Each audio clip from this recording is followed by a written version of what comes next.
आदाब, नमस्कार, अस्सलाम वालेकुम नाजरीन। पल पल न्यूज़ के न्यूज़ रूम से मैं हूं आपके साथ नदीम अकरम।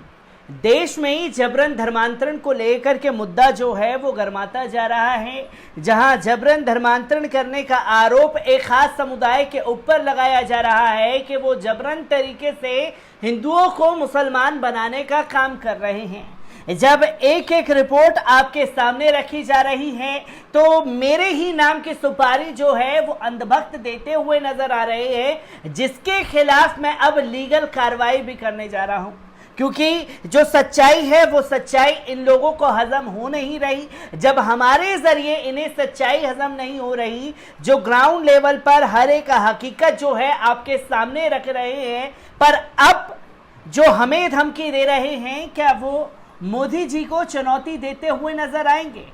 और मोदी जी को चुनौती इसलिए दी जानी चाहिए क्योंकि जो उनके सबसे अच्छे मित्र कहे जाने वाला देश है दुबई, उसने एक अपनी सरकारी वेबसाइट पर जो ऐलान किया है और जो आंकड़े पेश किए हैं, उससे अंधभक्तों को मिर्ची लगने वाली है। और अंधभक्तों को मिर्ची इसलिए लगेगी क्योंकि बीते 2021 जनवरी से जून का एक डेटा जो है यूएई ने सार्वजनिक कर दिया है, जिसमें ये दावा किया गया है कि 2027 लोगों ने 6 महीने के अंदर यूएई में अपने धर्म को छोड़ करके इस्लाम धर्म अपनाया है।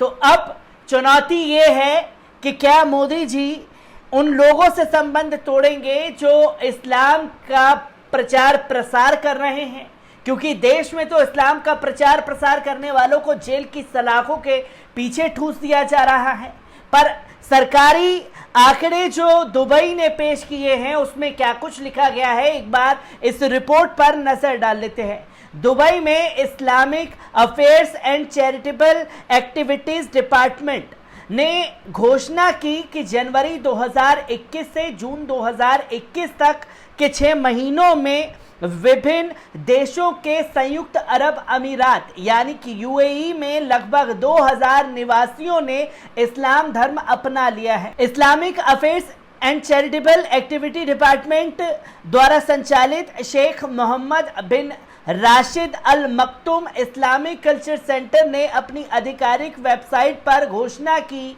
कि जनवरी से जून 2021 तक 2027 निवासियों ने केंद्र में शहादत इस्लामी शपथ ली। केंद्र नए मुसलमानों को इस्लाम के सहिष्णु सिद्धांतों से परिचित कराता है और सामाजिक, शैक्षिक और धार्मिक सहायता प्रदान करता है। केंद्र के निदेशक हिंद मोहम्मद ने कहा कि केंद्र दुबई में रहने वाले समुदाय के बीच विभिन्न समूहों तक पहुंचने के लिए सभी तकनीकी साधनों और मानव संस्थानों का उपयोग करके सार्वजनिकता जागरूकता के स्तर को बढ़ाने के लिए इस्लाम के मूल्यों और सिद्धांतों को फैलाने के लिए लगातार काम कर रहा है। लूटा इस्लाम की घोषणा के बाद का चरण एक नए मुस्लिम की यात्रा में सबसे महत्वपूर्ण चरणों में से एक है और केंद्र नए मुसलमानों के लिए अनुवृत्ति और देखभाल सेवाएं प्रदान करना जारी रखता है, क्योंकि केंद्र ऐसी सेवाएं प्रदान करता है जिनमें धार्मिक शामिल हैं, सामाजिक, सांस्कृतिक और पारिवारिक पहलू। न्यू मुस्लिम वेलफेयर सेक्शन के प्रमुख हाना अब्दुल्ला अल जफ़ाल ने बयान में कहा है कि यदि कोई इस्लाम के बारे में अधिक जानना चाहता है या अपने प्रमाण पत्र की घोषणा करना चाहता है तो केंद्र पीएडी कॉल सेंटर में 8,800-600 स्मार्ट सेवा पोर्टल पर एप्लीकेशन सहित विभिन्न माध्यम प्रदान कर सकता है। वे कहते हैं कि इस्लामिक एग्रीकल्चर डिपार्टमेंट के अनुसार वर्ष 2020 में कुल 3184 यूएई निवासियों ने इस्लाम स्वीकार किया और 2019 में 3771 ने इस्लाम स्वीकार किया था। तमाम डाटा जो है सार्वजनिक कर दिया गया है और ये डाटा सार्वजनिक होने के बाद यकीनन कुछ लोगों को धक्का लगेगा